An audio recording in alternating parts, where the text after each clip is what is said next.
Welcome to Salute Your Sports Week 13 as my dog hops in right as the show is about to start. Kamen Enchev, Drew Brackett, Tom Castleman. We've got a great show planned for you today. Plenty of NFL talk. We're going to break down Wild Card Weekend, pick our Super Bowl champions, and we're going to talk a little bit about coaches that are fired, coach openings. Of course, we'll break down the college football semifinals and bowl season, what we saw. We'll save our picks for next week. And Heisman Trophy talk, which is tomorrow. We're recording on a Monday today. Guys, looking forward to the show this week? Absolutely, yeah. Definitely some sad news with the aptly named Black Monday in the NFL, where we find out a lot of openings are available in the NFL as people lose their jobs. But that also means that some doors are opening for some new and promising people. We're going to cover teams we think are most and least attractive at the level. And then definitely some intrigue with Heisman voting being submitted before the college football playoff and the bowl games took place. Some players may have shown that they warranted some votes. Maybe some fell a little bit short. We'll be talking about that as well. Yeah, looking forward to talking NFL Wild Card Weekend this upcoming weekend. How about that?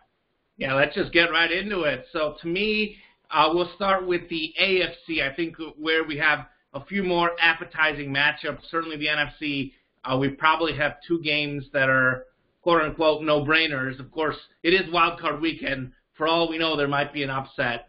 But AFC, let's get right into the Steelers and Browns, the big rivalry opening Wild Card Weekend. Guys, what are you looking at this matchup?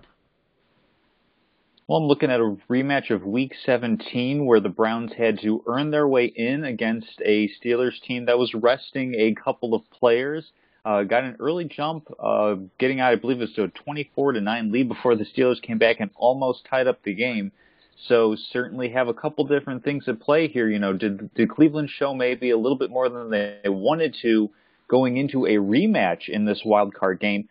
We also know that third time is usually a little bit of an advantage to the better team when we see divisional teams match up in the wild card round. Definitely going to be an exciting game. The thing to look at is, what's going to give. Cleveland's not very good defense or Ben Roethlisberger's not very good arm. He ranks 32nd in the league in yards per pass attempt, which is not very good at all. And with little run game to speak of, it's going to be interesting to see how this one shakes out. Yeah, I look at the matchup between Pittsburgh's defense and Baker Mayfield. Baker, some games he looks like he's, a Hall of Famer out there, and then other games he wasn't great on Sunday. It was really the run game that ball game. They had almost 200 rush yards. So we'll see what happens come Sunday, but I think it's a matchup between Baker Mayfield and the Pittsburgh defense. How will Mayfield respond after having really not a great game on Sunday, even though his team won the game? Yeah, as I lower my mic. The Steelers are 4-point favorites in this game. They just matched up in Week 17, but Pittsburgh rested its starters in Cleveland, just barely losing by 2. Earlier this season, they met. Pittsburgh won 38-7. That was very early in the season. This is one of those matchups that Pittsburgh has kind of owned in recent years. Messi would agree. Crazy dog. What I look for in this matchup is they're scoring roughly the same amount of points this season. Granted, Pittsburgh struggled down the stretch, but Pittsburgh is a better passing team. The Browns are a better running team.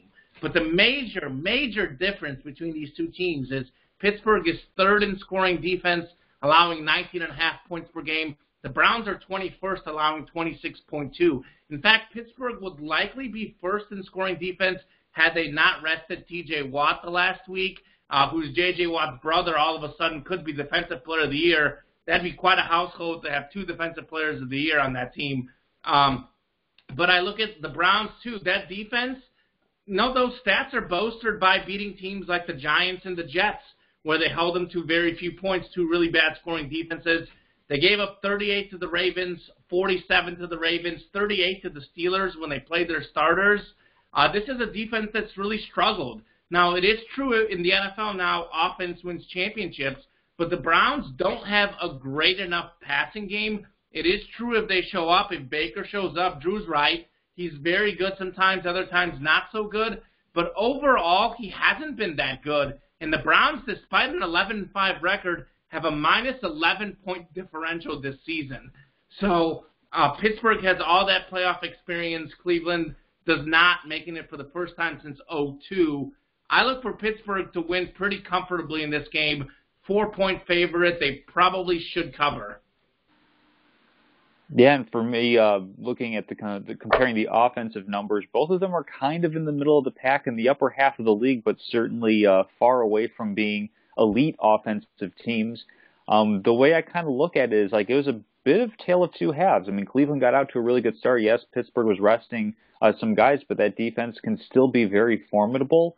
I'm also going to pick the Steelers to win this one, but I wouldn't be that surprised if the Browns actually were able to pull off an upset. I don't think it's likely, but I also don't think it'd be the shocker of the week.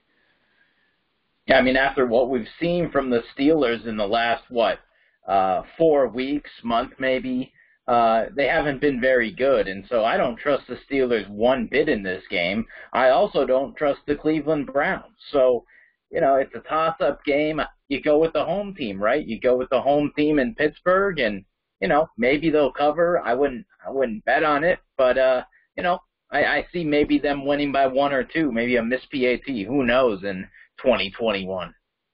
Cody Parkey is the kicker for the Cleveland Browns, so don't put kicking issues as being completely out of the picture. As a recovering, or as a wounded Bears fan, I should say, that is definitely something to keep an eye on for another cursed franchise a little bit to the east of us. Yeah, Tom, you beat me to it. I was just about to say Cody Parkey doinked those kicks against the Eagles a couple years ago.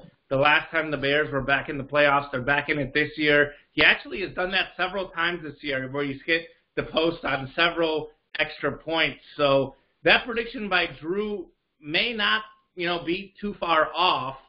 I do think, though, that the Steelers should win at least by a field goal. I think they'll cover the 4-point line. Certainly it could go either way. Drew said it. It's wild card weekend. Nothing would surprise me. There's really, all of these teams made the playoffs. They all have a chance. I just think Pittsburgh, with their experience and with, the fact that they have a much stronger defense, I look for Pittsburgh to win this game. I think perhaps one of the most evenly matched up games comes out of the AFC, the Ravens and Titans. Tennessee at home is somehow a 3.5 underdog against the Ravens. What do you guys see in this one? I see a chance for redemption in a lot of ways. We've seen the Ravens and the Titans have matched up a couple of times recently in some primetime games earlier in this season. The Titans defeated the Ravens 30-24 in an overtime game, and then we go back to the divisional round last year where the number 1 seed Baltimore Ravens had a little bit of a surprise in store for them. The Tennessee Titans, coming off of an upset over the New England Patriots, came out and upset the Ravens as well, 28-12, to advance to the AFC Championship game. So I think that the storylines are going to be so heavily imbued in this game. It's going to be a really, really compelling matchup that I'm sure just like the NFL in general is really happy to see, with the Titans coming out with that win over a surprising effort by the Houston Texans to win the division. If the Titans hadn't won that game, we'd have the Colts in this matchup instead, and definitely and not nearly as infused with the rivalry that's kind of starting to brew out in the AFC. It'll be a fun one to watch for sure. Yeah, it'll be interesting. There's a lot of recency bias here because Week 17, the Ravens played a 4-win Bengals team. The Titans played a 4-win Texans team. The Titans barely won the game. The Ravens rolled. So if you go by recency bias, you think, well, both were road games. I probably think the Ravens would win. But, at the same time, Lamar Jackson's got to find a way to throw the ball because, the Titans defense isn't, amazing, but J.K. Dobbins ran wild against the Bengals. So we'll see if he can match that, or Gus Edwards or Mark Ingram, whoever's back there in the backfield next to Jackson. But I suspect this one will be a fairly low-scoring game. I don't know what the over-under is, but I think it'll be low-scoring in this one, and we'll see what happens. I think it's going to be high-scoring, actually. It is a really high over-under. Goodness gracious. Overtime. Well, I guess that'll preview my lock of the week. Yeah. Well, so 30-24 is last time they played in overtime. The line over-under is 54, so they're going off that last matchup. I don't know that it's going to be very high-scoring, but I think 54 points, that's right about where it's going to be. You talk about recency bias. I think that the recency bias is the fact that the last two times these two teams played, last year in the playoffs and this year in the regular season, the Titans won both of them. So to me, it's a little surprising how they're a 3.5 underdog at home. You mentioned the last week. Yes, the Ravens are playing better, but they've played some bad teams the last few weeks. Tennessee, the Texans might be like the best 4-win team of all time just because of their quarterback.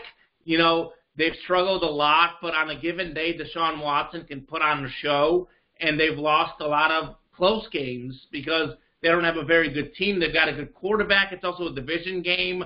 I wouldn't read too much into Tennessee playing a close game. But this game will be interesting because you have the top two rushing offenses in the National Football League. Baltimore, number one, because they do it with the running backs and the quarterback. Tennessee, number two, but they've got the top running back in the league who's gone over 2,000 rushing yards in this crazy passing era, over 200 yards like 3 times this season, including Week 17. To me, the difference in this game, though, comes down to the fact that in the NFL, you got to be able to pass to win in the playoffs, and Baltimore is very last in the National Football League in passing. Tennessee is 23rd in passing, so they're getting about 60 more yards a game, Tennessee does, passing the ball, and they would be even higher if they didn't have Henry to give the ball to. So Ryan Tannehill is a pretty respectable passing quarterback, whereas Lamar Jackson can't pass the ball to save his life. He's 0-2 in the playoffs. Look for him to go to 0-3. Certainly Baltimore could win, but I really think Tennessee is better. I know Baltimore is a better defense, but as Nick Saban himself said it in college football, it's the same in the NFL. Defense no longer wins championships. It's offense.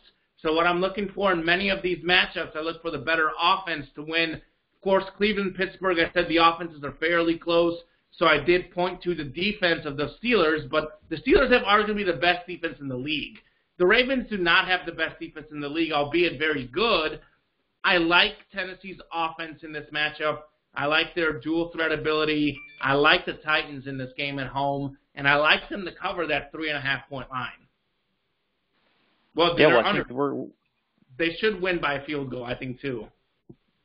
No, I think we're going to veer in a little bit of opposite directions here because I actually see the defenses being very important in this game.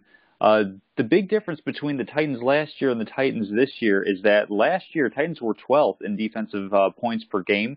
This year they're 27th.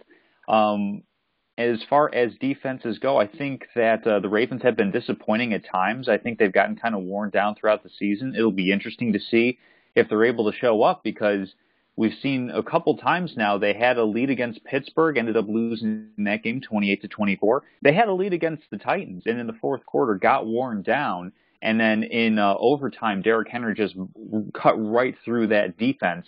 So how fresh are they going to be? I think a lot of it's going to come down to actually how the Baltimore Ravens offense does against a Tennessee Titans team that is dead last in the league on forcing third down conversions. So teams convert, I think it's right around 50% of their third down conversions against the Tennessee Titans. If you're able to stay out on the field and allow the Ravens to get their run game going, they got 3 guys that can do it, plus Lamar Jackson, who is the first quarterback in NFL history to run for consecutive 1,000-yard seasons from that position. So I'm actually looking at, defense doesn't necessarily win championships anymore, but it better be able to get you out of a game, and I don't trust the Titans' defense to do that at all. For me, I'm liking the Ravens over the Titans in this one. Drew, who do you like? Yeah, it'll be interesting because Well, it'll be interesting because I don't really trust, as Tom mentioned, I don't trust the Titans defense. I don't trust the Ravens passing game, though, in Lamar Jackson. I much rather trust Ryan Tannehill to A.J. Brown all day, every day. Like, that combo, A.J. Brown is the number one receiver, and when he's on the field, you have to double him. And then they have Derrick Henry in the backfield. So the Titans offense is more, they're better passing offense and arguably better rushing offense as well. But as Tom said, it's going to come down to the defenses. And, I think this one's going to be very close, and it may come down to who has the ball last.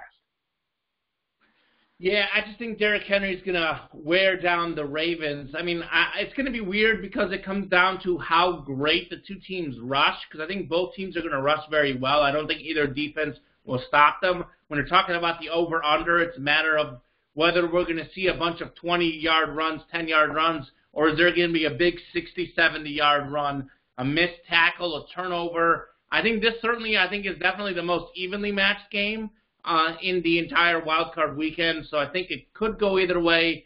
I'm going to stick with Tennessee, though, in this one. Another good game, though, Colts at Bills. The Bills are about I didn't make a pick. Oh, make your pick, then. Make your pick. Well, I think there's definitely value on the Titans in this game, but I just want to pick against common, so I'm going to take the Ravens. I love it. Well, I tend to pick against the Ravens in a lot of close games, and I tend to be right. By the way, shout out to Tom Castleman. We do our Pigskin Pick'em on NFL. I have been in first place the entire year. Drew has been in last. Very last week of the season, Tom beats me by a pick. He was 99.8 percentile on ESPN, I think, and I was 99.5 percentile. So you've got like less than 1% of the country picking better than us. So if we're going on straight up picks, listen to what Tom and I have to say. But if we're going off lines, that may be a different story. But that's a very different story. I'll tell you what, though, we are disagreeing on this one. So we'll see who gets this one right. The other matchup, though, this is going to be an interesting game. We got Tom Castleman's Indianapolis Colts. He loves these guys, and they're going up against the Buffalo Bills, who, by the way, have won 9 of the last 10 games. Their only loss in that stretch was against the Cardinals on a Hail Mary. They've won 6 straight, all by double-digit points. Nobody circles the wagons like the Buffalo Bills right now. Guys, what are we thinking, Tom? Are you thinking your Colts could pull the upset in this one? I'm thinking that they could, but I don't think it's very likely. No team in the NFL is clicking better than Buffalo right now. And it also helps that they're a really, really likable team. They're a really, really likable franchise from the perspective of they had 4 trips to the Super Bowl in the early 90s and lost all of them. Definitely, looking to cheer for that fan base and that team as we've kind of seen probably the most improved team over the course of a season. I mean, you look at, especially at the quarterback position with Josh Allen, who coming into this year, I mean, even coming out of college, had some accuracy issues. He was hovering around the mid-50s, and doing the same thing in the NFL has actually improved in leaps and bounds this year, which you almost never see. So definitely a hat tip to him and this offense for getting rolling like they are. They're a very, very exciting team. It kind of comes down to just individual great athletes in this game, I think. Can Darius Leonard, Indianapolis's stellar middle linebacker, very athletic, can he kind of spy Josh Allen a little bit? With DeForest Buckner making a lot of interior issues for that offensive line, I think you can definitely flush Josh Allen out of the pocket. Problem is, he's a mobile quarterback. He's comfortable doing that. Can individual talents like Darius Leonard make him make mistakes, or at least limit him in his impact on the game? That's going to be the biggest key I see going into this game. Real quick question for both of you. Right now, agree or disagree? Certainly Russell Wilson in the mix. Tom Brady, the way he's playing, we know who Tom Brady is. In my opinion, right now, Josh Allen is the 3rd best quarterback in the NFL behind Mahomes and Rodgers. Do you guys agree with that? I'd say that's fair. Yes. Yes, perfect. Drew, what are you thinking about this game?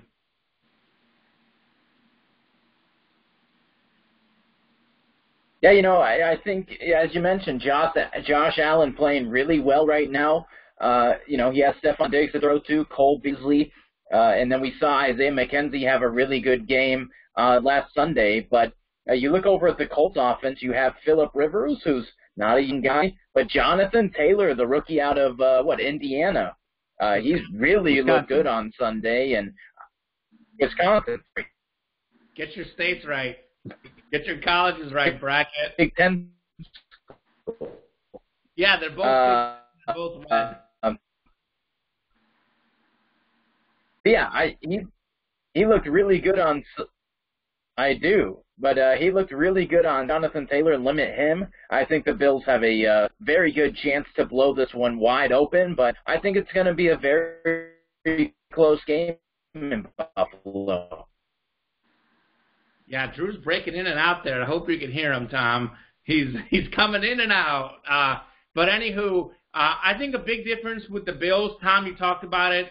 Josh Allen has really come through and been a very good quarterback this year, much improved. But their defense has improved a ton over the season. I mean, you look at their last 4 games, 38-9 over the Patriots, 48-9 over the Broncos, 26-15 over Pittsburgh. This last game against Miami got a few garbage time points while the Bills were playing their backups, but they actually forced a bunch of turnovers and made the Dolphins look really bad. In fact, they won 56-26, Week 17. The Dolphins needing a win to make the playoffs, and they played their backups the second half of the game, and they still won by 30. That was really impressive for the Bills. Right now, they're playing the best football out of anyone in the NFL. The Colts have a chance. The only way they're going to have a chance is if we see Hall of Fame Phillip Rivers play absolutely the best game of his life where he doesn't turn the ball over at all. That tends to be an issue here and there once in a while.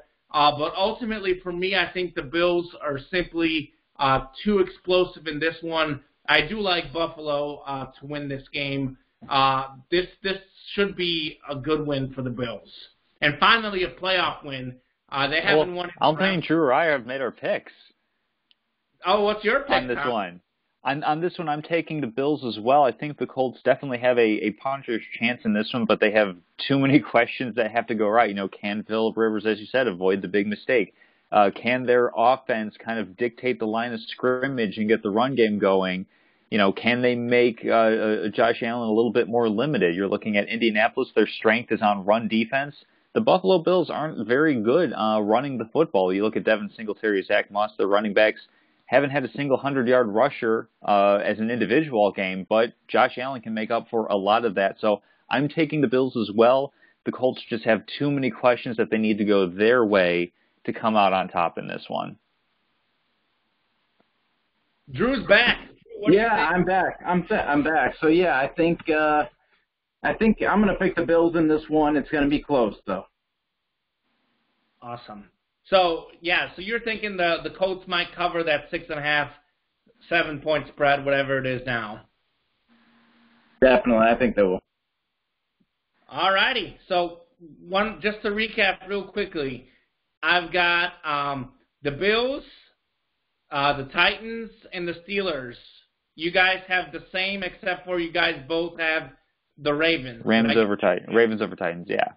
Okay, awesome. NFC, I think NFC are probably going to go the same way, but we'll start with maybe the most intriguing matchup, Seahawks and Rams. Seattle about a 4.5-point favorite in this division rivalry. They split the 2 meetings in the regular season.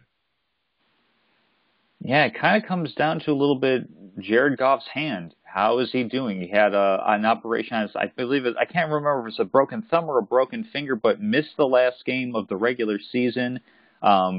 Questionable to play.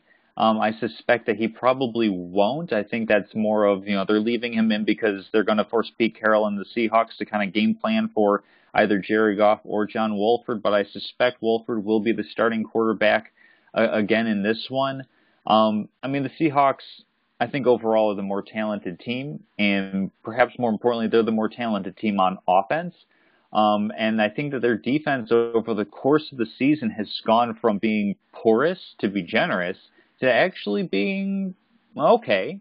And in this era of the NFL, that's pretty much all you can ask for. There are very, very few defenses that are truly exceptional. All you have to be able to do is come up with a couple of stops, and when you're going up against a team that doesn't have a great quarterback, that's a lot easier of a task to accomplish with a middling defense than if you have a different matchup, say, against Tom Brady, Drew Brees, some of these other quarterbacks that are out there. So definitely looks like Seahawks I'm favoring. I don't have a whole lot else to say on that one. I mean, the Seahawks have kind of sputtered on offense at times, and the Rams have the best defense in the league, I believe, if you look at scoring. But I think I like Pete Carroll and the Seahawks to have the edge in this game. Wow, overwhelming Seahawks there. I kind of have a different opinion on that. I think the Seahawks really haven't looked great recently. Russell Wilson hasn't been outstanding as of late, and the Rams defense, I know they were only 10-6 this season, but I trust the Rams defense. I mean, you look against Kyler Murray and the Cardinals. I know Murray got hurt earlier in the game on Sunday, but I just kind of trust that Rams defense over the Seahawks in general. I think it's going to be a close game. Tempted to pick the Rams, but it's in Seattle. Russell will get it done in Seattle, I believe. Wow, so this guy is all about the Rams, blah, blah, blah, and then he picks Seattle anyways. If this game wasn't in Seattle, then I would definitely pick the Rams. But it's Russell Wilson at home. I think Seattle is 7-1 at home. No home fans, but there's something about Seattle at home. They are very good there, always, COVID or no COVID. Tom, you mentioned that Seattle's defense to you has really improved and they're decent. I would go as far as saying they've been pretty good. You look at the second half of the season, granted they played a few bad teams, but 16 points, 21 points, 17 points, 17 points, 3 points, 15 points, 9 points, and then 23 here the last week. But that last game, actually, the 49ers got some garbage time points in that one too. So their defense has been very good. It's ironic because their offense has taken a step back while their defense has greatly improved.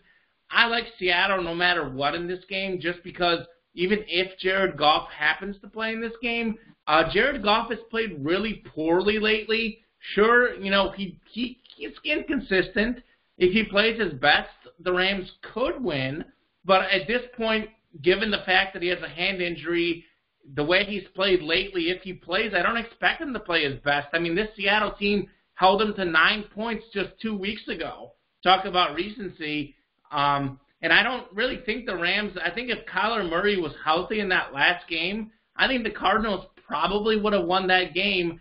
The fact that they ended up having two backup quarterbacks go against each other, who do you look for to win in that type of game? The team with the better defense, which the Rams had over the Cardinals. I do think if Kyler Murray was healthy, though, the Cardinals probably would have won that game. The Rams have really backed into the playoffs while Seattle was kind of rolling. I like Seattle in that game, and I could see them covering that 4.5-point spread. That's pretty fair where it is.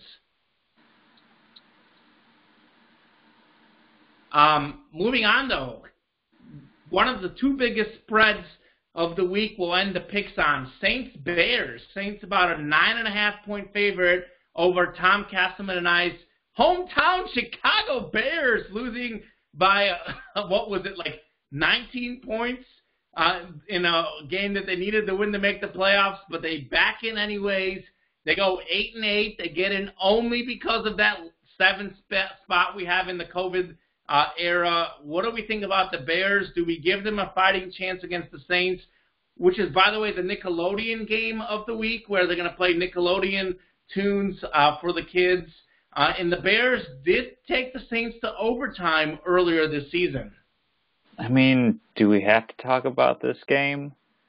I mean, we're talking about perhaps the first ever double back-in to a playoff picture ever. First, you have the NFC, well, the NFL in its entirety, but in the NFC, expanding the playoff field by one team, and then you need another team to lose to get in. It's a double back-in for this team that under the current rules, yes, they deserve to be here. I can't definitively say that any other teams in the NFC are more deserving of that 7th spot, but it certainly wasn't an encouraging way to end the season. All right, fine.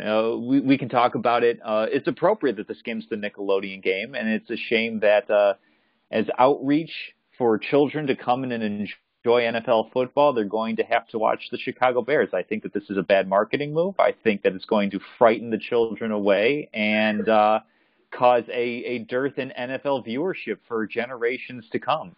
But it's I don't know. You guys can get into some serious points as I kind of gather my thoughts, but my initial feeling is that by the end of this game, Bears fans are going to be the ones that wish that they were covered in green goop.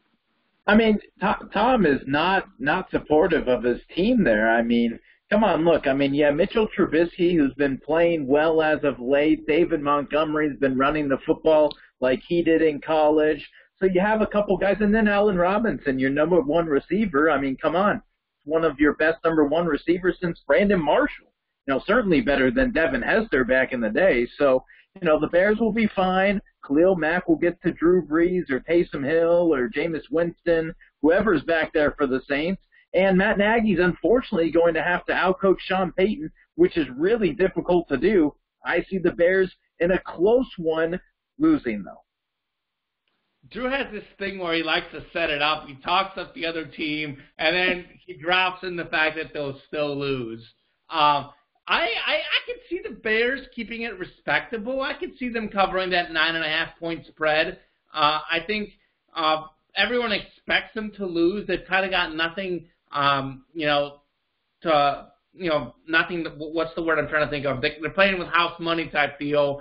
Ironically, with the Bears, the interesting thing is that their offense has been playing down the stretch really well the last month, but their defense has actually taken a step back. Their defense has not played very good the last month of the season, and actually in this game, the Saints actually have the better defense. New Orleans all of a sudden has become a top 5 defense in the National Football League. Now, their offense isn't as explosive as it once was, but it's still pretty good. Alvin Kamara probably as good as they've had at the running back position, being a dual threat running and catching the ball. New Orleans certainly has the edge on this one because their offense is much better. But the thing with me is I don't know what I want to see as a Bears fan because Tom was all about the Bears getting in the playoffs and let's give Nagy another chance. Let's give Mitchell Trubisky another chance. I'm kind of in the whole mode where I think they need to clean house on the offense and they need a better quarterback than Trubisky.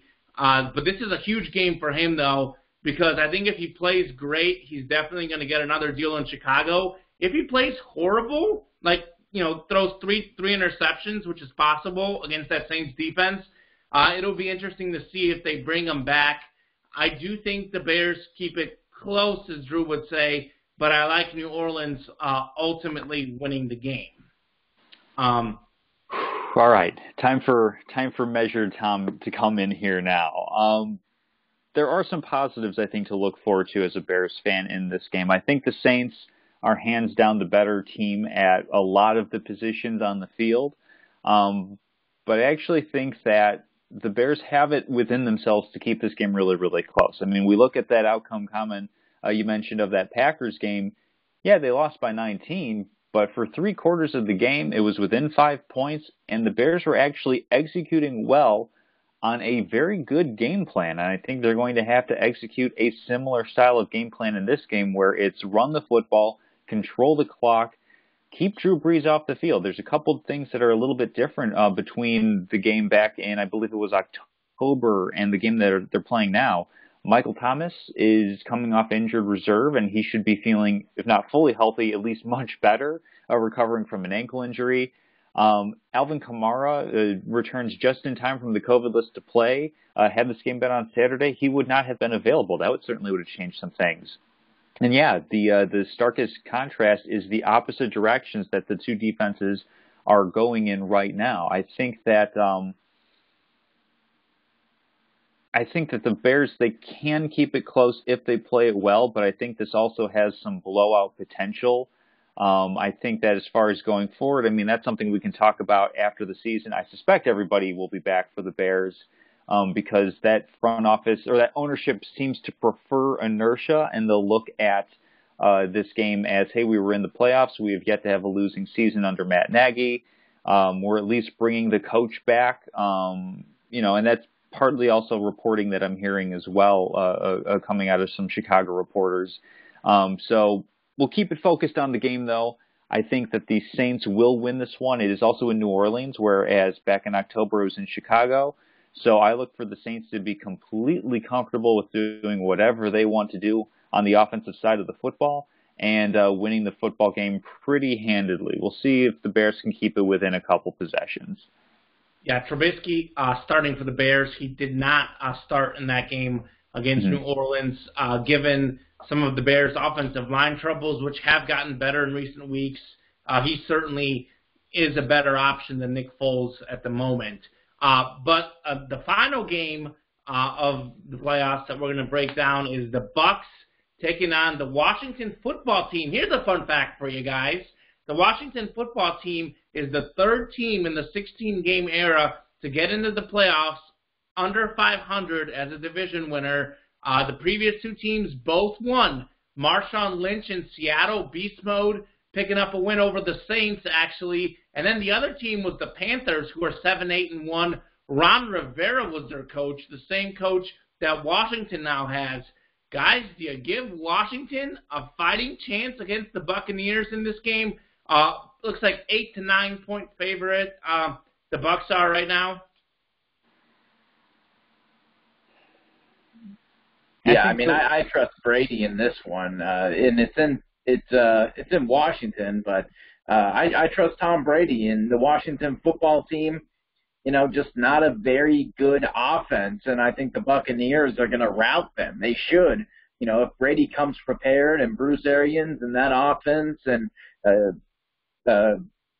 Chris Godwin, I mean, those guys are good. And, the football team, just Alex Smith, great story. They have the storylines, the Ron Rivera cancer storyline, the Alex Smith surgery storylines, but man, I think Tom Brady and company are just going to sweep away the football team come Sunday. Finally, yeah. Drew Brackett says this game won't be close. For the first time in all 6 picks, Drew Brackett goes on the limb, mans up, and makes a confident pick. Another confident pick. Leonard Fournette will have 102 rush yards in the game. Now, that's a bold statement. Wow. Okay. He certainly didn't do that for my fantasy team at any point this season. Of course not. Well, now fantasy season's over, so definitely pick him up on your daily fantasy roster. You're completely right, because Brandon Cooks was out there balling for the Texans right after fantasy season ended. That seems to be the case for my team. Anywho, Tom, are you as confident in a Bucs blowout as Drew is? I don't necessarily know about blowout.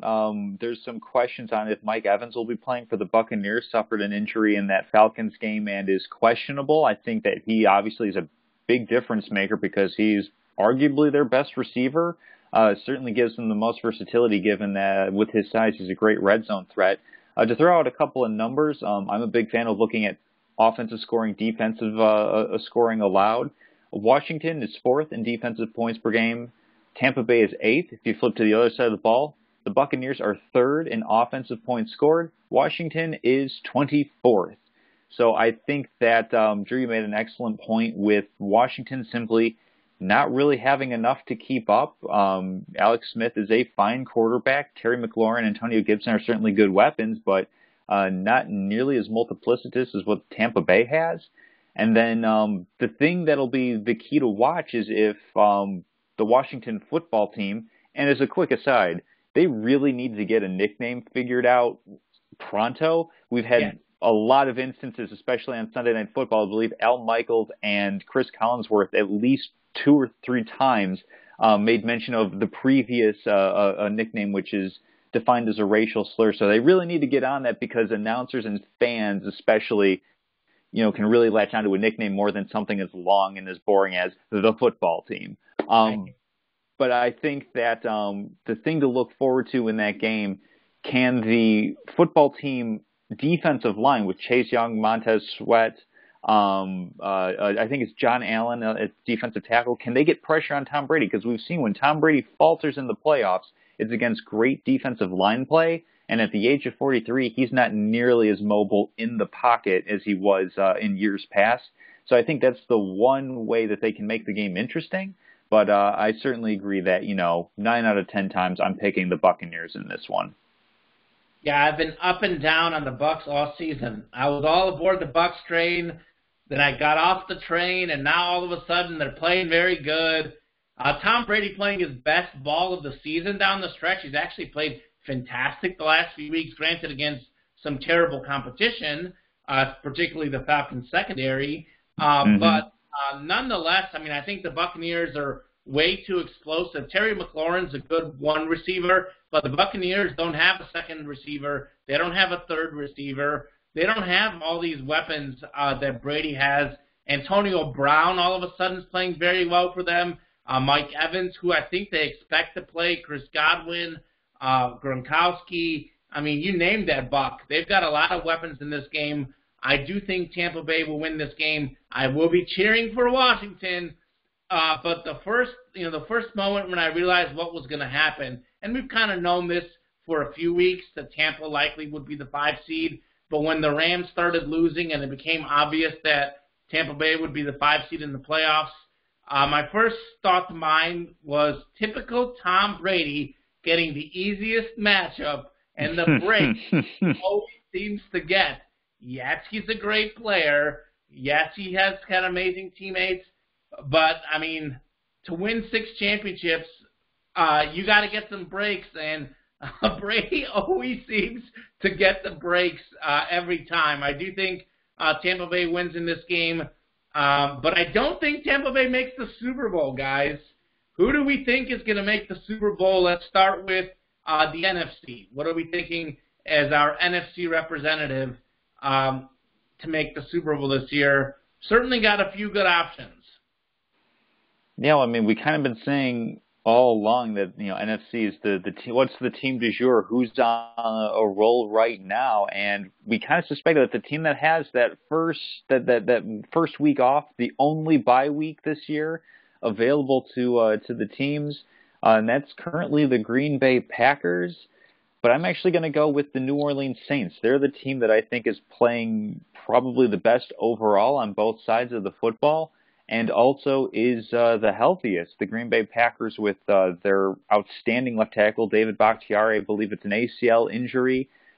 He's out for the playoffs, and he's arguably, if not the best left tackle in the game, probably top 3, maybe top 5, depending on how you want to parse those things out. I think that's going to be a pretty big issue, and then the Packers' defense is a pretty solid defense, but it can also be had. It can also be run on and passed on a little bit. I think that the Saints are going to be the more advantageous team to look at going into the Super Bowl. So the Saints are the 2 seed, correct? Correct. Yeah. So you think the Saints will win the NFC Championship in Green Bay? If Green Bay gets that far, yes. Wow. If Green Bay gets that far, Tom Castleman is kind of low on the Packers, so it would be Green Bay would play the lowest seed, which will likely be Tampa Bay, who they lost to earlier this season. We could have Brady Rodgers next, assuming that the Rams don't upset the Seahawks. Is that the way it's looking right now? Or if the Bears upset the Saints also, but realistically, we'll probably have Brady versus Rodgers a week from this week. Yeah, I've gone back and forth with this. You're right. It is kind of the team du jour for that week, and I like the Seahawks, I like the Bucks, I like the Saints, I like the Packers. I can see any one of these teams representing the NFC. It's tough to go with the Saints because Drew Brees isn't a spring chicken anymore. Mm-hmm. You have Green Bay. This is the second time Drew has used the term spring chicken. He last referenced LeBron James a few weeks ago. Now he's using Drew Brees. He's not a spring chicken. That's his new term. Sure. So Man, I don't know. It's a tough one for me. I have the Saints written down, but as I'm going through it in my mind, I'm like, I'm not sure they can win in Green Bay in 10-degree weather because those guys are just so used to playing in a dome. But give me the Saints to represent the NFC in the Super Bowl. Yeah, Drew, if I can help you really quick, make you feel a little bit better. I mean, we saw a game it. plan where the Bears tried running the football. Alvin Kamara and Latavius Murray, I think, better than David Montgomery. And Drew Brees will do just enough to not make any major mistakes that the Saints, with their better offensive line, better run game, can definitely go out there and frustrate the Packers in Lambeau. There it is. Love it. So I have also been going back and forth. In fact, I've been just stirring in my mind. I've been going back and forth between the Saints and Packers, and I actually still don't have anything written down because I was going to make a gut last-second decision. That's how close I think it is. I think New Orleans maybe ever slightly better because they've got a better defense this season if you look at the numbers. Green Bay has a little bit better offense, but they're pretty comparable. I think, I don't know. I'm going to go with the Packers just to disagree with you guys. I think you guys kind of spelled it out. I think the big question mark is Green Bay at home. If it's snowy, they know those conditions more. New Orleans is a dome team. Also, Aaron Rodgers at this point in his career is better than Drew Brees. Drew Brees, can't throw it as much down the field, but that really hasn't hurt him very much because he's so accurate and that short passing game has been so successful. But he's going to probably have to make a couple really big throws, and it may come down to one or two plays. And as they say in the NFL, you need the quarterback to win these days. It's a passing league. I will go a slight edge for the Packers on this one, but certainly I could see New Orleans, and I think Seattle or Tampa Bay also would not surprise me, as Drew said. But I'll go ahead and disagree with Drew. He likes to disagree with me. I'll disagree with him. I'm going Green Bay Packers to make the Super Bowl. And I end up catching a stray in the process in the never-ending battle between Drew Brackett and Kamenechev. It certainly would be fun to see Packers and the Kansas City Chiefs in the Super Bowl because a big thing we've been talking about over the closing stretch of the season has been that MVP award. Rodgers playing a full Week 17 probably has enough of the stats and also enough of the story to win that award. While Patrick Mahomes is certainly the best player, nobody's having the better season than Aaron Rodgers, so that wouldn't surprise me at all. Moving over to the AFC side, I know I kind of gave it away, but the AFC is a little bit anticlimactic in my opinion. I mean, you could cheer for a Bills team to pull off an upset, but until proven otherwise, the Chiefs are the standard out in the AFC and the favorite to go to the Super Bowl in my opinion. I don't really see many teams with a good chance at legitimately overthrowing them, despite the fact that Kansas City's kind of stumbled a little bit down the stretch. Yeah, I think the Chiefs are the gold standard in the AFC and the NFL to go ahead and win the Super Bowl again. But if you're betting on this, it's not very good value to bet the Chiefs to win the Super Bowl. But at the same time, they're definitely the favorite, and they could certainly cruise to the Super Bowl no problem. Patrick Mahomes, just the best quarterback out there. The running game, Edwards-Helaire is very good, and then Le'Veon Bell and whoever else they have in that backfield nowadays. And the weapons, Tyreek Hill is open every single play. It's kind of like watching Alabama. Mac Jones drops back, and Devonta Smith is open every play. So we'll see how it goes, but I picked the Chiefs to win the AFC and the Super Bowl. Yeah, we're kind of on the same page. I think the one team that is hot that could probably put up a fight against the Chiefs is the Bills. But the problem with that, first off, they already played earlier this season, and Kansas City beat them, by the way, in Buffalo. But the problem with the Bills is they're kind of almost a carbon copy of the Chiefs. They do the same thing as the Chiefs. They pass the ball very well, but the Chiefs do it a little bit better because they have Travis Kelce. And that I think is the difference between the Packers and the Chiefs and the Bills and the Chiefs, because You've got Tyreek Hill, you've got Stephon Diggs, you've got Devontae Adams. All three of these teams have a stud number one receiver, and they all have a stud quarterback. I'd like Mahomes a little bit better than those two other quarterbacks, and I also like Travis Kelce, the tight end. Old reliable, as they say. When you need a play, who do you go to? And actually, as great as Tyreek Hill is, under pressure situations, it's actually Kelce. When the Chiefs got behind against the Texans in the playoffs this last year, I actually was at the game. I was covering the game, the coolest live sporting event I've ever been to, maybe. The Chiefs get behind like 24-7, and they end up winning the game like 51-31 or whatever it was. Well, Travis Kelce had like 3 touchdowns and 10 grabs in that game, like well over 100 yards. When the going gets tough, Mahomes and Kelce make a connection. Also had a touchdown in the Super Bowl. I think that simply Mahomes and Kelce are too good to be stopped. Whenever the game's on the line, Mahomes is going to find Kelce. He's going to find Hill. I'm not too worried about this stretch for the Chiefs. At some point, you're going to hit a cold stretch. You hit your cold stretch and win, well, that's even better, and that's what Kansas City has done. I think they're more explosive. I mean, as good as Aaron Rodgers is, Green Bay's actually only 9th in the NFL in passing yards. That's pretty good, but not like at the level of the Chiefs.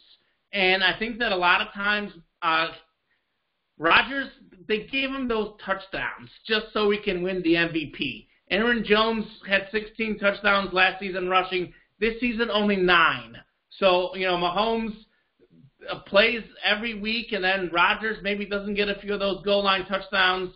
The touchdown numbers look more similar. Maybe Mahomes wins the MVP.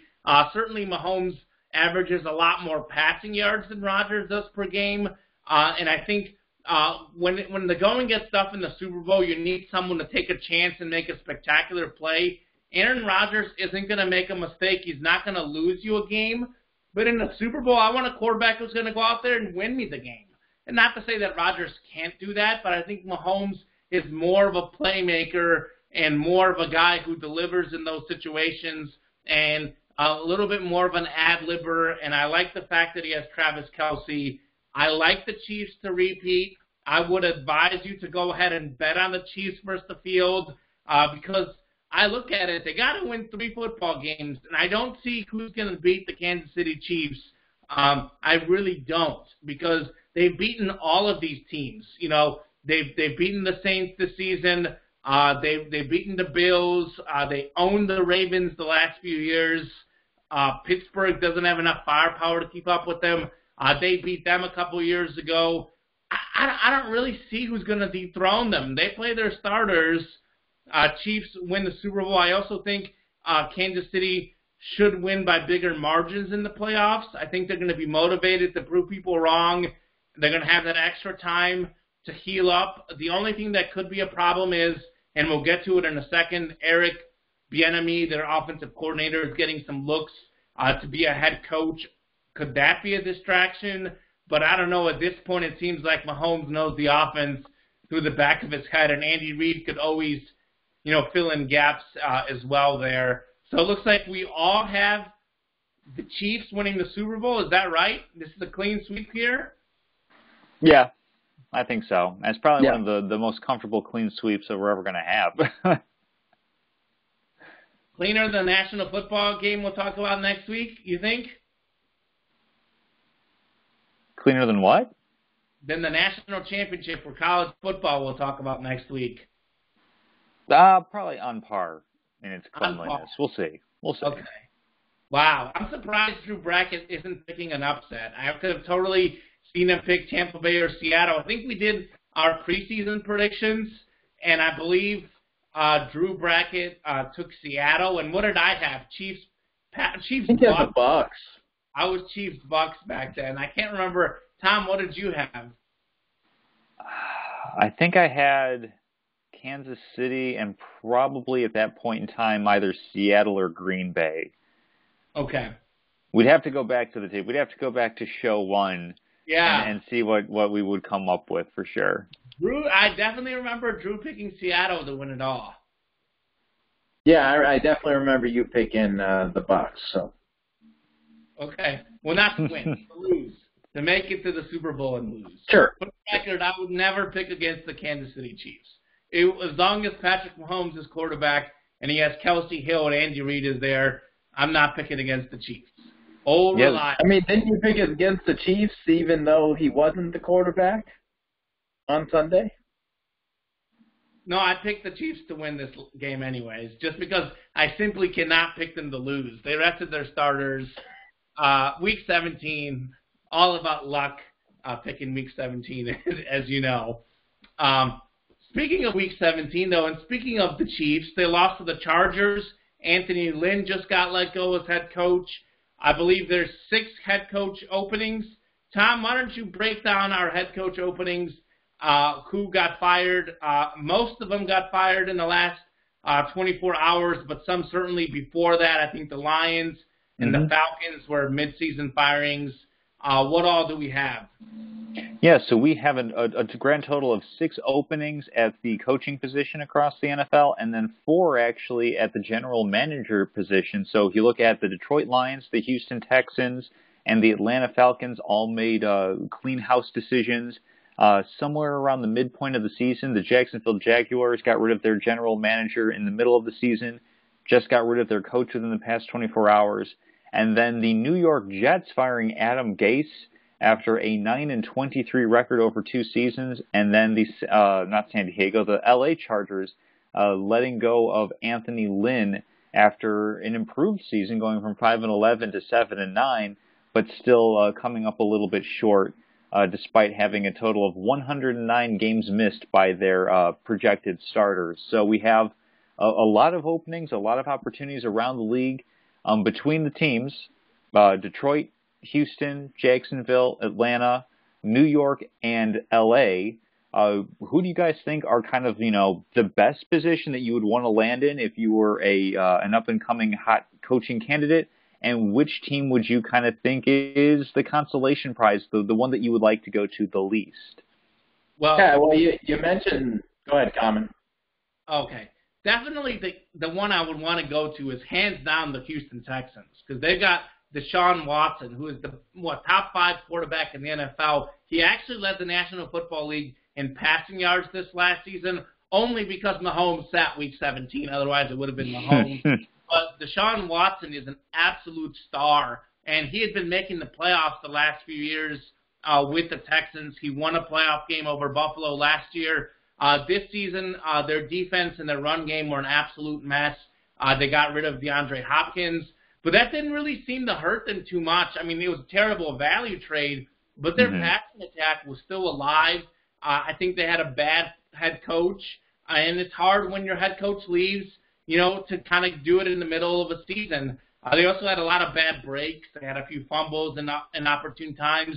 The NFL's one, and they had an extremely hard schedule this year. Just a brutal schedule. They had the Chiefs, the Steelers, all Titans, all these games early in the season. You get off to a bad start, things really derail. Don't forget that this team was beating the Kansas City Chiefs by 2 to 3 touchdowns, less than a year ago when they were playing each other about a year ago in the playoffs. So I would want to be at the team that has the best quarterback. I think the Chargers also are a little bit attractive given the way Justin Herbert has played, but I think that Watson is the best quarterback of any of those teams by far. Once you have your quarterback, the rest of the pieces are easier to build around. They also had one of their receivers went out because of the drug policy this year too, so they'll get back. If I'm a coach, I want to coach Deshaun Watson. I just want to make sure we get some defensive players and a running game as well, which you could in the draft. But they won't be able to in the next year because they're not drafting till the 3rd round or something because they gave away all their picks. But in 2 years, the Texans might be better. The only disadvantage about the Chargers job is that you have to play twice a year against the Kansas City Chiefs. That's very difficult. But otherwise, I think it's the most enticing job. You have Justin Herbert, a young quarterback, Austin Eckler, who is a fantastic running back. You need some help on the wide receiver position. You have Hunter Henry, the tight end, who's a young tight end, and he's very good. But You mentioned it, Tom. A lot of injuries this year. I think you mentioned 108 games missed by starters, I think was the stat. So you're going to get a lot of guys back next year. Joey Bosa, Derwin James, the safety out of Florida State, just a couple of, to name a few on the defensive side of the ball. So I think it's a really enticing job, and you get to live in L.A. You have a beautiful stadium. So I definitely take that job for the Chargers. Yeah, both of those positions are in the top 3 for me. To shine a little bit of light on another situation that I probably would like the best, I would actually pick the Jacksonville Jaguars. You have the number 1 overall pick, which means that's where Trevor Lawrence is going to be going. How many talk about getting the quarterback? Deshaun Watson is phenomenal. And in Jacksonville, you have another opportunity to get a phenomenal Clemson quarterback coming to your team. You also have a lot of cap space, and cap space has never thrown or caught a pass or made a tackle in the NFL, but you have a bit of a blank canvas to try to make the team up in your image as opposed to some other teams, and we'll get into the one I think is least appealing, where you don't really have a whole lot of options. You're kind of stuck with the current roster as is. I think Jacksonville's a great place to go if you want to coach a quarterback for at least the next 5 years in Trevor Lawrence, because you're going to have that cheap contract and really quickly build up a really competitive team around him. So I like Jacksonville a lot. Moving on to least attractive, just to hit on it really quickly, for me, I think it's probably Atlanta. You're talking about a team where you do have the quarterback, but Matt Ryan's 36 and hasn't really been what he was in the prime of his career. Same thing with Julio Jones, another player that, again, fantastic, probably a Hall of Famer. But certainly on the downside, you never know how voters are going to go. But on the downside of his career as well, and then you've got some cap issues. So whoever's taking over that is going to have to, look at trying to win now with some limited talent on the roster, and then probably looking at a full-scale rebuild in a couple of years. So that's the one. If I'm a coach, I'm not going to take it unless there aren't any other jobs available, and I just want to have that placard that says NFL head coach at the bottom with that contract there. I would just like to tell you that Julio Jones is number 1 all-time in the history of the National Football League in receiving yards per game. In this great game, Jerry Rice, Randy Moss, T.O., Calvin Johnson, all these great names, and Julio Jones is number 1 all-time, and he's maybe a Hall of Famer. I would vote him in. He's probably a Hall of Fame. Like, I'm not saying that he doesn't deserve to be in. I'm just kind of going with, like, sure. I'm not going to say it for sure. He's a great talent. I'm not using that term to kind of like dismiss him or anything like that. It's just, he's not what he was. He was still very good. He just had some injury issues this year. I think the team that's the least attractive to me is, hands down, without question, the Detroit Lions. Because the Lions never, ever, ever, never, ever do anything, ever. I mean, they're arguably the worst franchise in the National Football League. They've got like 1 playoff win in the last 40, 50 years, maybe in the history of the team. They won 1 playoff game with Barry Sanders in like 1990, 1991.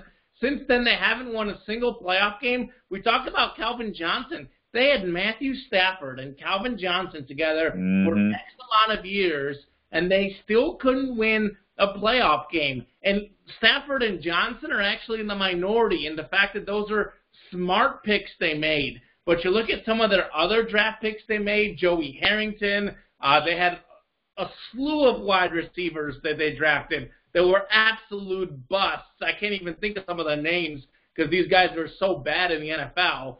But Charles Rogers, Mike Williams. Yeah. Yeah. So, I mean, talk about a franchise that never gets it right. Their management, it changes. They never pick the right coach. They never pick the right players. And Matthew Stafford's pretty good, but he's starting to get older. He's getting banged up. There's talk about them moving on from Matthew Stafford, which, by the way, would be completely ridiculous because if they move on from Matthew Stafford, we might be looking at a 2-win football team. That's how poor they are overall. And they have no running back, by the way. Adrian Peterson, who's like 1,000 years old, is probably the best running back they have. So I would not want to coach the Detroit Lions. That is an absolute dumpster fire. I would say you're only going to Detroit if you want that plaque, as Tom said. Real quickly about the Falcons job, I tend to agree with a lot of the things you're saying, but at the same time, I think Atlanta's very underachieving. They have some weapons, and they've proved it in some games this year where they've played a lot of close games, and they just haven't been able to get it done. They say in the NFL it's a game of inches. They win a few of those close games. Maybe they go 8-8. It looks more respectable. Certainly not the first job I would take, but compared to Detroit, I'm not going anywhere near Detroit if I have my options. Yeah, I think I'd have to agree. It was either the Jets or Detroit for me. And Lions, honestly, you have to play the Packers twice a year, the Bears, who I know you guys don't think they're very good, but that defense is always good and always gives Lions trouble. So you have to play them twice a year. And then the Vikings, Dalvin Cook, Kirk Cousins. Good luck with that. So, yeah, you don't want to coach the Lions. I agree with Common. I would counter this and say, though, if you're the Jets, you have arguably an even harder division given the fact that the Bills look like a great team for years to come. The Dolphins also, minus Week 17, played very good this season. If they can get a few targets for Tua, I just think, though, like New York, big market, maybe you have a little bit of a hope. The Jets have had some success in the past, and they'll have that high draft pick as well. So I'm going Detroit. Speaking of high draft picks, let's go over.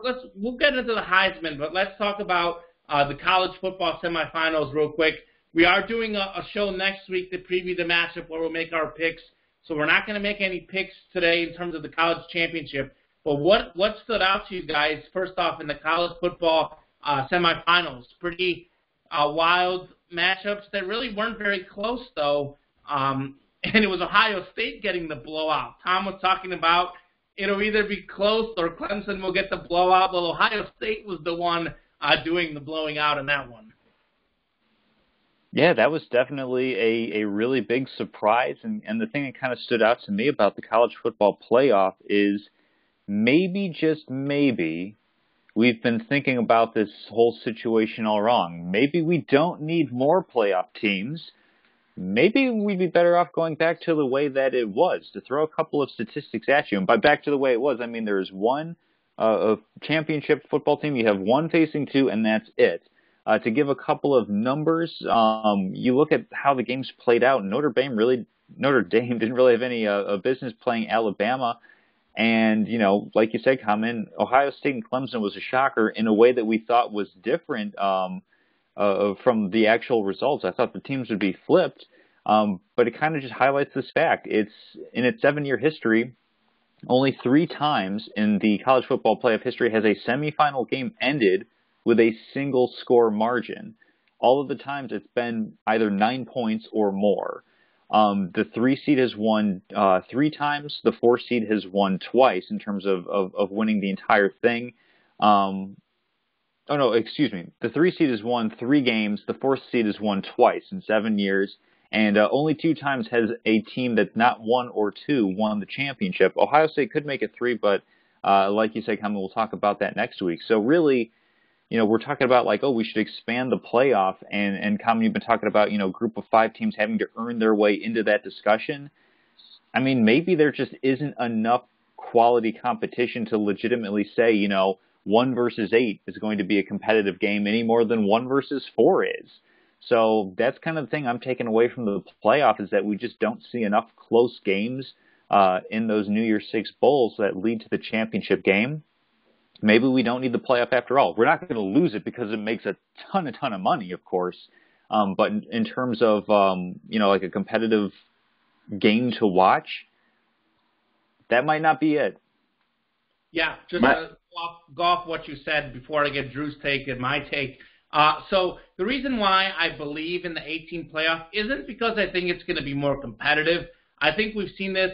Sometimes the 2-3 matchup could be close, could be compelling, but almost always that 4 team. I think Ohio State, maybe the inaugural year, was a 4 seed and had those 2 upset wins that you talked about.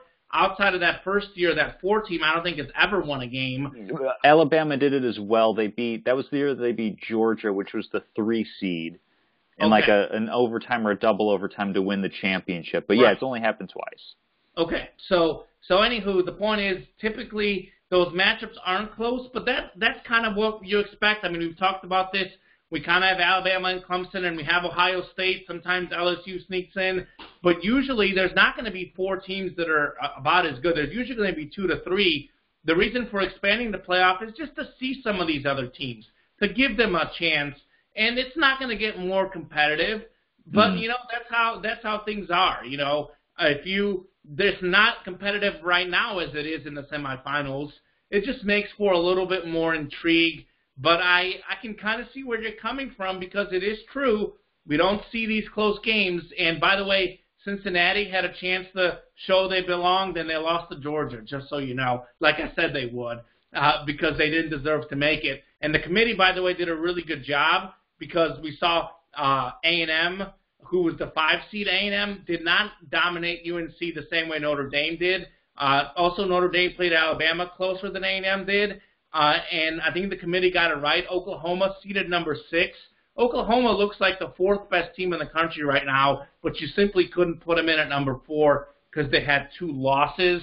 My takeaway, though, is Justin Fields.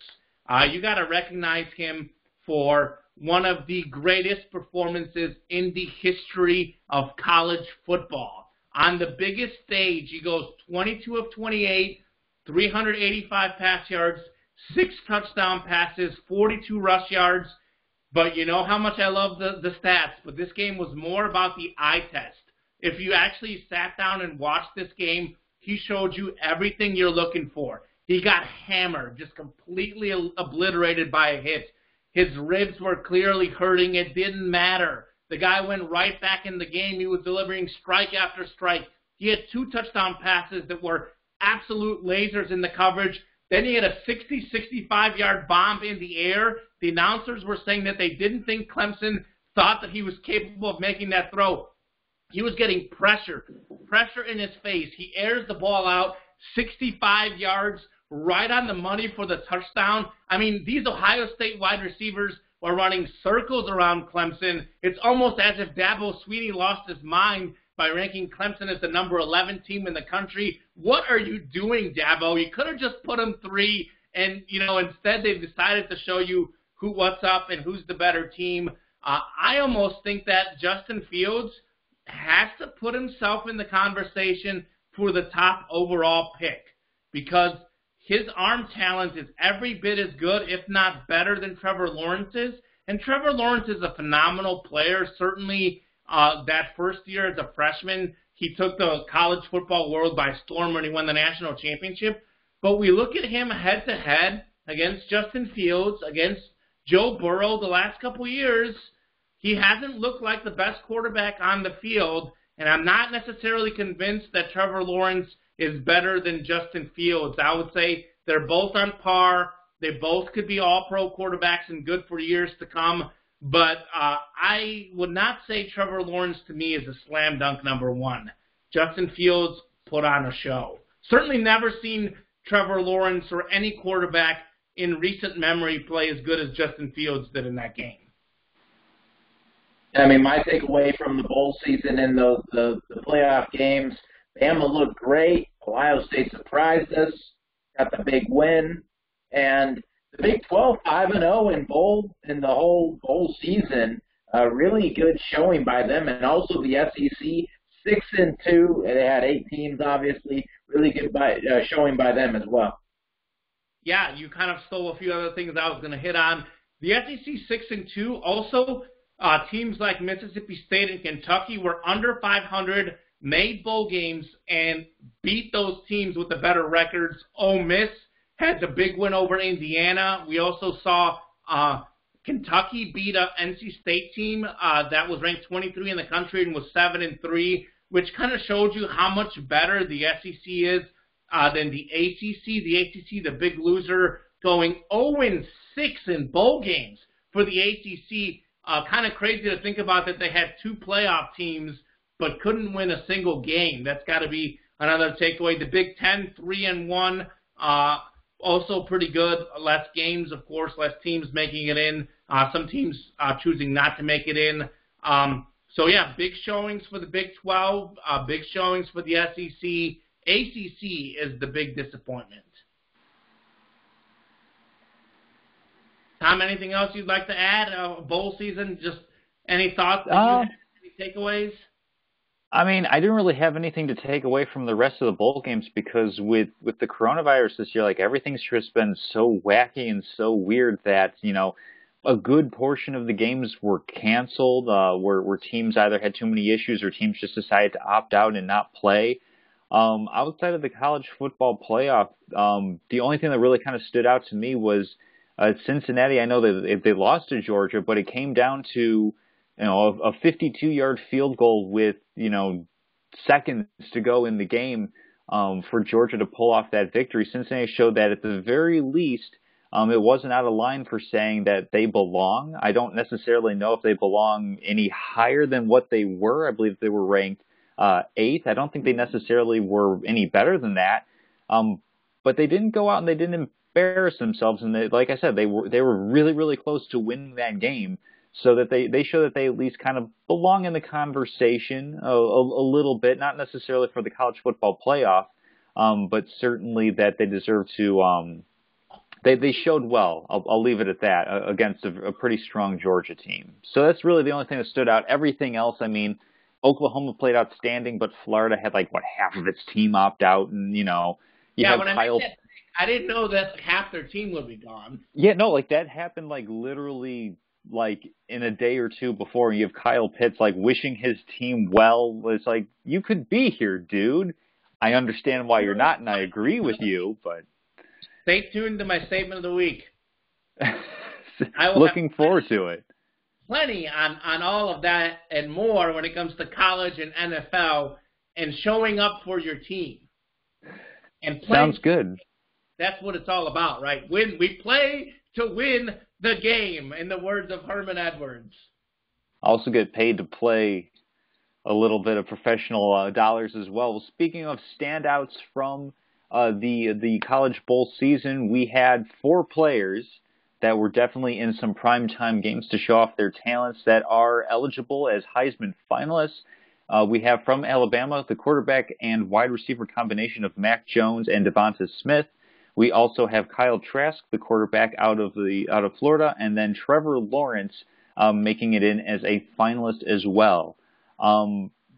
Definitely a lot of good options to choose from. I think one stands out above the rest of them in a couple of different ways. Who are you guys liking for the Heisman this year? Yeah, the guy that really stands out to me is Devonta Smith.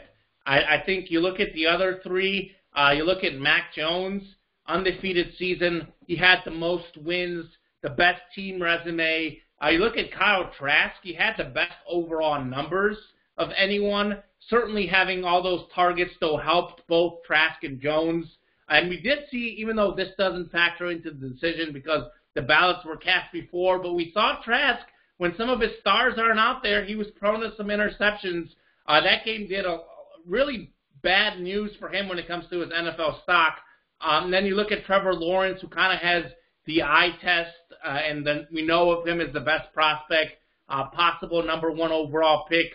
So I look at those 3 quarterbacks, and I don't necessarily see a major difference between the 3 of them. I think they're simply that close. So for me, it has to be Smith. He had 1,641 receiving yards this season. The second closest was Elijah Moore, 1,193. So he had nearly 500 more receiving yards than the second closest guy. Are you kidding me? Most receptions, 105. That's 19 more than the second closest receiver. Also had 20 touchdown catches. 20. Of course, also number 1 in college football. He led receivers in every stat by a wide margin. Oh, by the way, he was also a punt returner. Returned a punt to the house this season. Oh, by the way, if you watch that college football SEC championship, he even tackled the guy, recovered a fumble against Florida. What can't this guy do? Smith is my Heisman. I think he breaks the run of all these quarterbacks. The last time a receiver won it was Desmond Howard, 99 maybe it was. I think that Smith is the most deserving. I hope he wins it. I'm worried that a quarterback might win. The thing that worries me is that Mac Jones and Smith may take away from each other. Their running back, Harris, was also fifth. But I'm going to go with Smith, and I'm going to say he ekes out one of the closest Heisman votes of all time because I think all four guys will certainly get a lot of votes. Yeah, I also think it's going to be Devonta Smith. You know, you said all the stats. He led the country in receptions, receiving yards, 20 touchdowns. That's tops in the country for receiver standards. And, yeah, I mean, you said it all, Common. I think he's a slam dunk here. Yeah, I agree. We've got a nice clean sweep on this one as well. We're big on the Chiefs, and we're big on Devonta Smith. I think that, a big thing is that, Jalen Waddle goes down with an injury after, I believe it was against Tennessee where he tried to take a kick out of the end zone. Injured, out for the rest of the season. Could return for the college football championship game. But, as much as Alabama just has another 4 or 5-star recruit to fill in, teams could definitely tune in a little bit more finely on Devonta Smith, and he still showed out really, really well all year. So I think I agree with you guys. He should win it. As far as who's going to, I think the one player that probably stands the best chance of kind of, I don't know if it's an upset necessarily, but standing in his way is probably Kyle Trask, given just the pure counting stats that he has had, the fact that, between Mac Jones, Devonta Smith, Najee Harris for Alabama, you're splitting a lot of offensive production that way, and it's kind of, who's the standout star? Don't they all kind of benefit from each other? I think Trask definitely stands the best chance to win, but I think on talent, on the story of the season, it should be Devonta Smith. Another thing to point out, with conference-only schedules, it wasn't like he's going out and putting up a bunch of numbers against, the Little Sisters of the Poor and racking up a big day that way. He's doing that against SEC defenses, and while not all SEC defenses are created equal, they certainly have a greater talent ceiling and greater talent depth than most other conferences do. So I think all that adds up to Smith being the one who should win the Heisman. I think he will win the Heisman. I think Trask is the only other player that could get the votes to win, I think. Wonderful. Wow. We're agreeing. We're all getting along. Isn't it nice? I'm sure we'll disagree when it comes to our locks of the week. So season records, Common and Chev still in first place. 15-15-1. I had a 1-1 week. I lost my soccer over-under. Or no, I'm sorry, I lied. I had 1 in 2 weeks. Sorry, I have 1 in 2 week. So 15, 16, and 3. So I'm still in first place barely. Drew Brackett in second place, 13-8-2. He had a 2 in 1 week. Tom 1 in 2, 13-20. Tom back in last place. I won Iowa State over. Oregon easily covering there. The Cowboys did me wrong. Meanwhile, Drew had the Bucks and the Bengals Ravens under, which barely hit for him. No touchdowns, no points in the fourth quarter there. It was 38-3. What happened? No points in the fourth quarter. Very lucky man there. Not as lucky on the Bengals plus 13 against the Ravens. He missed that one badly.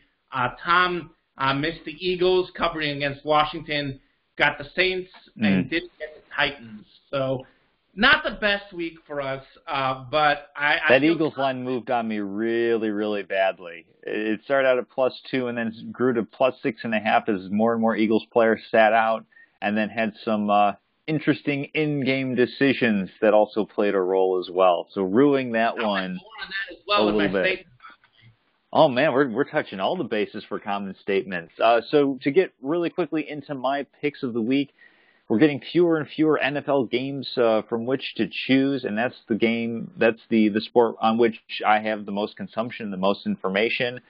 I don't think I really like many of the spreads because I think that it's the playoffs. They can go either way. So instead, I'll go for something, of course, far more riskier. Overs and unders. We have Ravens and Titans. The over-under is set at 54. I'll take the over in that one. Bills and Colts, the over-under is set at 52. I'm going to go over there as well. So Common, at the very least, can't get angry at me for taking any unders. And then I had it on Bovada earlier. I can't see it now. But Lakers, last I saw, -9.5 against the Grizzlies on Tuesday night. I'll get a little bit of NBA action there. Ja Morant out for the Grizzlies. I don't know who's really filling in for him at point guard there. I'll take the Lakers, and fingers crossed they don't rest their starters. I'll have more on that in my statement as well. That's all I gotta say. Hey. I'm fired up. I had a good statement this week. My locks of the week, we'll go to the Bundesliga soccer well on Saturday. Leipzig against Dortmund, under 2.5 goals in that contest. Then Saturday, NFL playoffs, Rams +4.5 against Seattle, and then under 54.5 in the Ravens-Titans game. Has it moved to 54.5 now? Because I might have What'd to you say? I said it was 54. I had it at 55. I thought you. Oh, sorry. All right, under 54. We'll do the same thing. 54. I'll do under 54. I can't. I hope that Tom wins that one because I hate the unders. But for whatever reason, when I happen to bet the under, it doesn't always go as well. Even though this has been one of those seasons, or the over rather. Even though it's one of those seasons where the over seems to hit more often. And now they keep making the overs higher and higher because it's been hitting so much. So many points in the NFL. I believe that it ended up being the highest scoring season in NFL history, which is great to hear. I think that's what it was. At least it was the highest scoring NFL red zone season, which accounts. Yes, that's what you're referring to. I'm sure they had more touchdowns than any other season in NFL history. I'm going to go to the game that I've been talking about on and off the air with you guys. I absolutely love the Titans +3.5 against the Ravens. Titans are the home team. They beat the Ravens last year in the playoffs. They beat the Ravens earlier this season. The Ravens are last in the NFL in passing yards. Lamar Jackson, I give him a lot of bad-mouthing for not passing the ball. Also, though, I'll tell you what, Marquise Brown is his top wide receiver, and Marquise Brown can't seem to catch the ball, and that's kind of what you're supposed to do as a wide receiver. He can run, but he certainly can't catch. I like Tennessee to win that game, so giving me 3.5 plus the extra wiggle room there, take Tennessee. You want a good value bet? Bet the Tennessee money line as well. There's a little bonus for you there. Second line, Steelers -4 over the Browns. The Browns beat the Steelers' backups by 2 points this last week. The Steelers didn't play Ben Roethlisberger, but they actually didn't even play their best player, which is T.J. Watt, who probably should be Defensive Player of the Year. Earlier this season when Pitt did play their starters, it was 38-7 in Heinz Field. Now, I don't think it's going to be a 31-point win, but given that the spread is 4 points, I feel comfortable saying that they'll win between 5 and 31, somewhere in that range. Pittsburgh, much better defense, much more playoff experience. The Browns in the playoffs for the first time since 2002.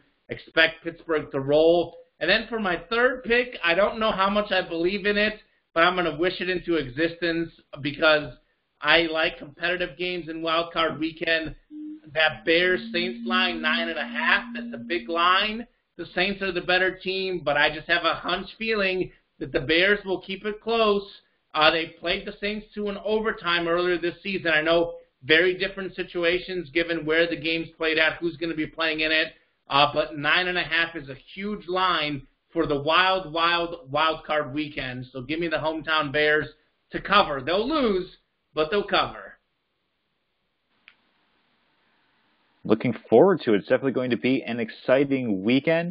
Getting into statements of the week, mentioned it a little bit earlier about Sunday Night Football, Washington football team and the Philadelphia Eagles playing each other.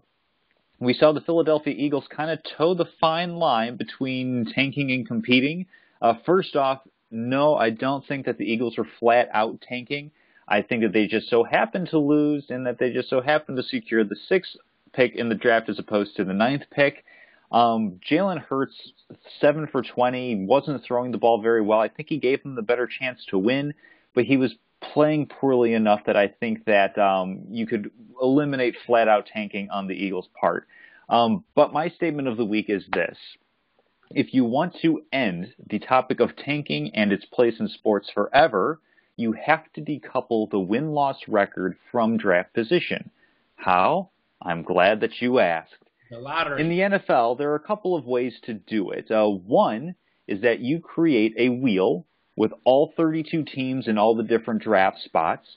You spin said wheel, and wherever you land, that's where your draft position is, and you run the draft picks on a 32-year cycle. You can obviously fit it for NBA, 30 teams, MLB as well. That way, no more teams guessing on what exact picks they're getting in a given year with a trade.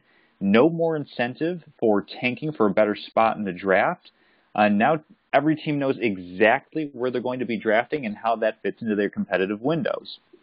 Now, will there still be some versions of rebuilding? Of course. Teams are going to look at their rosters and determine if it's more beneficial to trade away an experienced and talented player for a future asset. But at the very least, the on-field play will now no longer impact draft day positioning. This is the best solution available to all the sports leagues out there in terms of team building for the future, as well as respecting their teams on the playing surface today. So I want to understand what your system is exactly. I didn't quite understand it. You're spinning a wheel, and so you're saying that theoretically the Chiefs could have the best record to win the Super Bowl and they could still land the first pick? Yeah, so what would happen is you have all of the teams, all 32 NFL teams, and you do it on a 32-year cycle. And you have some sort of way of figuring out exactly where along the slots each team is picking, say, 7th or 23rd. But instead of having it based on your record, it's already set. And on a 32-year cycle, you know exactly when you're getting what picks. So that's how you start with the first pick, then you'll get 32nd, 31st, it would shake. It would have to mix out a bunch of different ways in order for teams to have it. I mean, you could go 1 and 32 back-to-back years. It could happen that you're 1 and 2 in back-to-back years. Like they'd have to computate and slot everything out, but you would have all 32 permutations available, and then you just kind of, like I said, spin a wheel, and wherever that is year 1, and that's the draft order, and you go from there, and you just kind of cycle through that way. So instead of having it based on, if we win one more game or lose one more game or we get more ping pong balls in an NBA draft lottery, you just completely separate your on-the-field results from your drafting position, and you're not going to have tanking anymore. You're going to have a different way of kind of building a team, assuming, and that's just one way to fix tanking. There's another way, but I'm going to save that for a different statement of the week at some other point in the future. I like to keep that one in my back pocket. All right. Well, first off, I can get behind what you're saying, to an extent. I don't like the idea of the top team getting the top pick. I would liken it, if you're going to go down that route where you don't have the record, I would liken it to an NBA lottery where if you make the playoffs, you have that set pick, whatever, 12 teams, 14 this year. I don't know if they're going back to 12. I don't know what they've decided. Yeah. But 12 teams are out of the lottery. Meanwhile, the other 20 teams, you have more lottery balls if you're the worst compared to less. I think that tanking doesn't happen as much as we think. I think you saw the Jets. The Jets could have tanked their way to the top pick. They chose not to, which I love to see that. And that kind of leads into my statement of the week. I want the competitive spirit in sports. I want you to put on the jersey, take pride on your team, whether you're a coach, whether you're a player. You want to take pride in representing the jersey, whether it's the college or whether it's the pro team. Take pride in winning. As Herm Edwards said, we play to win the game. So first off, I'll start on the college level, then I'll work my way up to professional football and basketball, etc. So on the college level, let's get these kids to play in the bowl game. I mean, come on. You can't play scared. You can get hurt at any point. If you're so scared of getting hurt, then you might as well sit out the SEC championship. You might as well sit out the second half of the regular season, because Trevor Lawrence could have sat out the second half of the regular season, and guess what? His draft stock would probably be better than what it is already, because he lost in the semis. He has nothing to lose. So don't be scared. Kyle Pitts, don't wish your team good luck. Man up and get your butt on the football field. Do you not have pride in your university? This is your last chance to play a bowl game, to represent your university.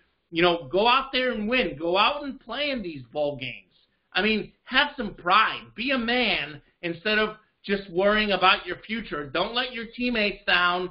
Go out there and play in the bowl games. When it comes to the NFL and the NBA, it's even worse. You're getting paid. At the college level, I can at least somewhat reason with you not wanting to get hurt. But these NFL guys and NBA guys already have guaranteed contracts. They already have money. In fact, they have millions upon dollars.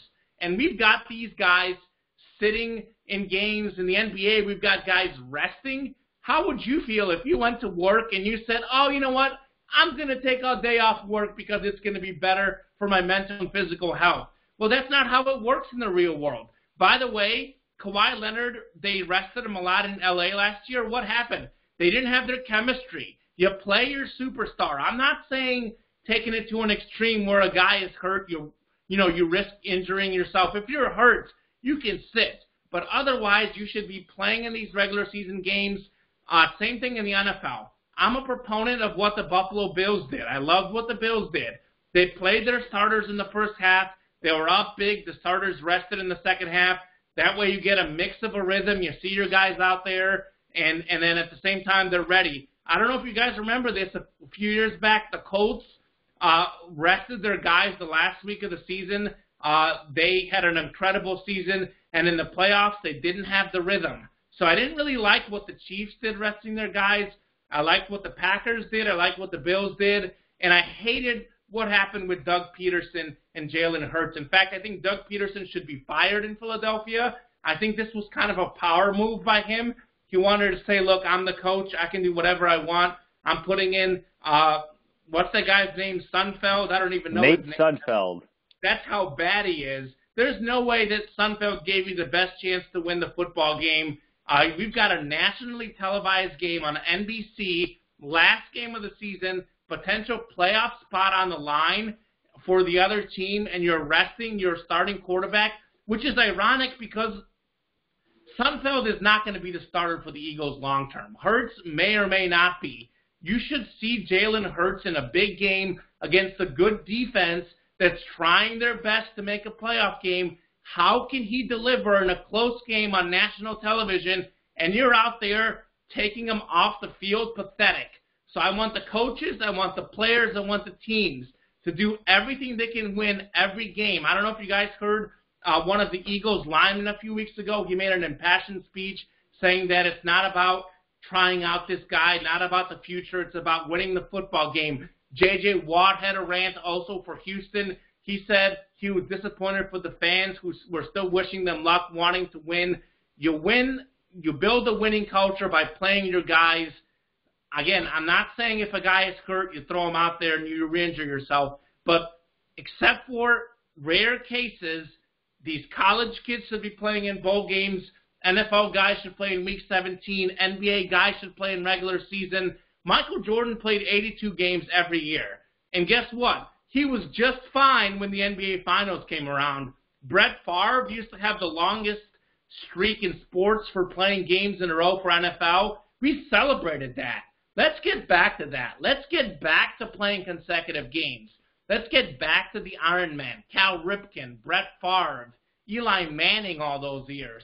That's what I want to see. I want to see competitors. You should be a guy, if your coach tells you to rest, you should be the guy fighting, saying, Coach, I want to play. That's part of Kawhi Leonard's problem. That's why he's not a leader. That's why he can't lead a team unless he has a ton of help and the Warriors get hurt like they did in the finals. But that's why the Clippers are soft, because Kawhi Leonard gets away with everything. He likes resting. How competitive are you if you like to rest? If I'm a player, I want to go out there and play the game I love. Wow. He's fired up. I'm fired up. I'm sick of that. I love it. Play the game. Speaking of playing the game, Steph Curry is back. Yes, excuse you. Yeah. Gave the NBA some traction on Twitter during the NFL Sunday night game last night. Of course, if the Eagles didn't try to tank, it would have gotten more attention. But regardless, Steph Curry, likely the greatest shooter in the three-point era, put up 62 points against the Portland Trail Blazers, 8 of 16 from downtown, 18 of 19 from the free throw line. He's averaging 32 points per game this season. Look for him to continue the hot shooting and put up numbers throughout the year. Yeah, what was great is the first 5 games, people were calling him out because he wasn't shooting very good percentages, and he said that he took it personally, and he lit up the field. I actually have this written out. I was going to give it a shout-out to Stephen Curry, but I got so fired up I forgot. But Drew, I absolutely love it. I'm a huge Stephen Curry fan, by the way. He's my, 1 and 1A is my NBA guys. I'm a LeBron and Curry fan. So I was very happy to see Steph shooting the ball well. NBA is always better when Curry's raining threes. But what was impressive in that game is he scored 62. We only had 8 threes. So he made 10 field goals that were not threes, and he made 18 free throws, which speaks to Curry's overall scoring game. If you're actually a fan who watches basketball and doesn't just turn on SportsCenter, you see that Stephen Curry has amazing moves. He's got very good handles. He's got floaters in the lane. He's got the mid-range game. He is a phenomenal offensive player. So I love it, Drew. I'm all about Stephen Curry. Good. Anywho, that'll do it for Salute Your Sports Week 13. We'll be back next week. Plenty more NFL playoffs to talk about, as well as the College Football Championship. Have a great day, everyone.